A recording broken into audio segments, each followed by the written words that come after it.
The foundation of what became the Catholic Church carries layers most people never examine. You've likely heard that it began with Peter, the apostle of Jesus.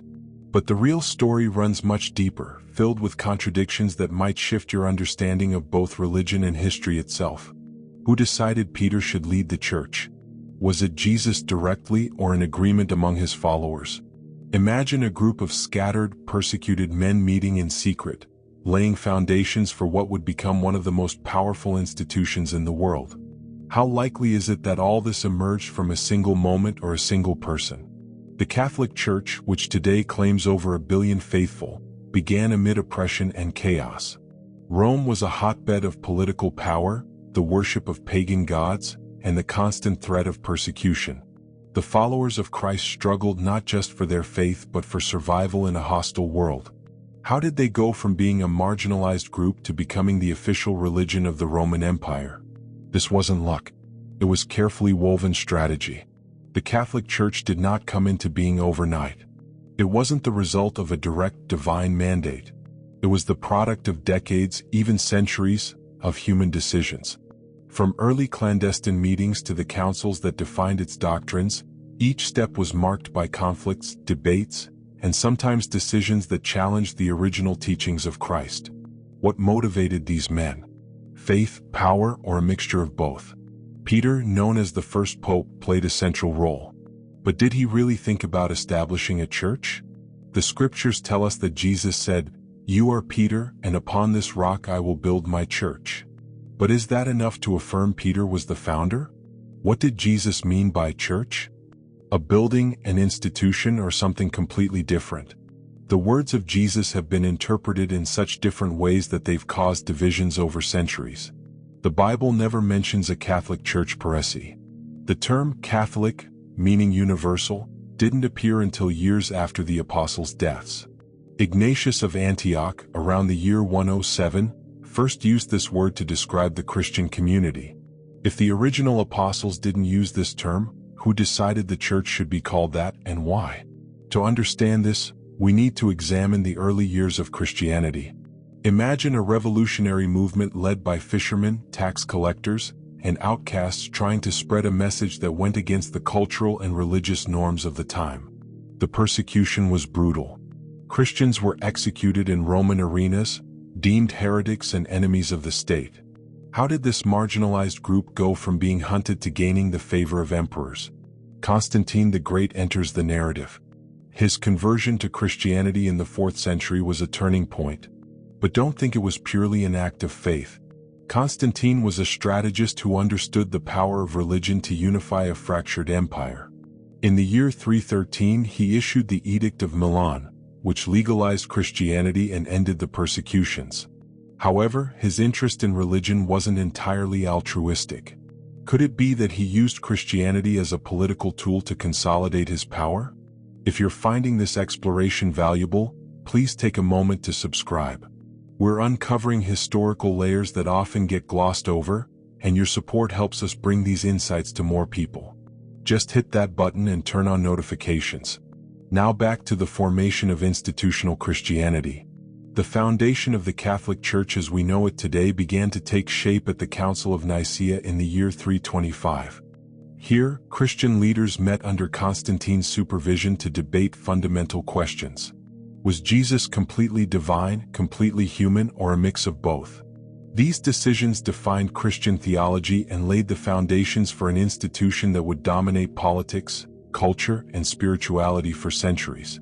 But make no mistake, this was not a clean or orderly process. There were betrayals, internal disputes, and in some cases, violence. Many Christians who disagreed with the decisions made at these councils were persecuted by their own brethren. The same followers of Christ who had once been persecuted by the Romans began to persecute each other. This shows that the creation of the Catholic Church was a matter of power and control as much as faith. A disturbing question arises: how much of what we consider Catholic today truly comes from the original teachings of Jesus, and how much was shaped by political and human decisions over the following centuries? Have you ever wondered why certain doctrines are the way they are, or why certain books were included in the Bible while others were discarded? Before the Bible as we know it was compiled, there were dozens of Gospels, letters, and accounts competing to define the Christian faith. Christian leaders from different parts of the Roman Empire, each with their own ideas and traditions, gathered to decide which writings would be considered the Word of God and which would be discarded or even condemned. Who were these people, and what criteria did they use to make such significant decisions? What happened in the early centuries of Christianity was an ideological battle that determined which version of the faith would prevail. Did you know there were Christians who believed in a completely different God from the one we know today? Groups like the Gnostics saw faith in a radically different way. They believed that secret knowledge was the key to connecting with the divine. Some even thought the God of the Old Testament was an inferior, tyrannical figure, different from the loving Father that Jesus taught about. Imagine the impact if those ideas had triumphed. The Council of Nicaea aimed to define who Jesus was and to silence these dissenting voices. Many texts considered heretical were deliberately destroyed. Some only came to light centuries later, such as the Gnostic Gospels discovered in Nag Hammadi in 1945. These texts offer a completely different view of the early years of Christianity, one in which diversity of thought was the norm rather than the exception. What happened to eliminate that diversity, and more importantly, what does this mean for the faith we know today? While Catholic tradition holds that Peter was the first pope, historical evidence is much more ambiguous. In the book of Acts, Peter plays an important role but is never described as the absolute leader. At the Council of Jerusalem, a key event in early Christianity, it seems that James, the brother of Jesus, held a more prominent position. So where does the idea that Peter was the rock upon which the church was founded come from? This is where a mix of theological interpretation and institutional construction comes into play. One of the church's pillars might be based more on tradition than on direct historical evidence. Another intriguing aspect is the role of Rome. Why did it become the center of Christianity when Jesus lived and died in Jerusalem? The answer is deeply rooted in Roman imperial politics. Rome was the empire's capital and a symbol of universal power. By establishing its base there, the Catholic Church sought spiritual authority and political legitimacy. This explains why the early popes worked hard to consolidate their power in the city and extend their influence to other regions. The development of the Catholic Church was filled with internal conflicts. There were times when up to 3 different people claimed to be the legitimate pope simultaneously. These episodes, known as the Western Schism, are a reminder that the Church, although divine in its ideals, has always been made up of human beings with ambitions and weaknesses.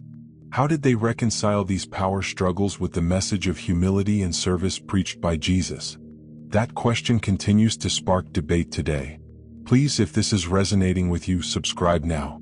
We're building something here that challenges conventional narratives, and knowing you're engaged keeps us going. Just hit that button. Now let's bring this together. Consider the impact of Constantine's conversion to Christianity. Although he officially adopted the faith, he maintained pagan practices until the end of his life. He was even baptized on his deathbed, which has led many to question whether his conversion was genuine or merely a political act. Do you believe a strategist like Constantine would adopt Christianity purely out of faith, or did he use it as a tool to unify a divided empire? What is clear is that thanks to him, Christianity went from being a persecuted faith to a favored religion, something that forever changed the course of history. Who really created the Catholic Church? While Peter and the apostles laid the foundations, it was the councils, emperors, and leaders of later generations who shaped it. It was a long process filled with difficult decisions, political compromises, and internal struggles. The Catholic Church, with all its flaws and contradictions, has shaped the history, culture, and spirituality of billions of people. The Catholic Church as we know it today is the result of centuries of evolution, struggle, and faith. It reminds us that even the greatest and most powerful institutions have their roots in the dreams, doubts, and decisions of human beings. What do you think now that you know all this? Is the Church more divine, more human, or a perfect mixture of both? The answers lie in examining the complexity of history while acknowledging that institutions claiming divine origin are still built and maintained by very human hands, with very human motivations, navigating very human challenges across time.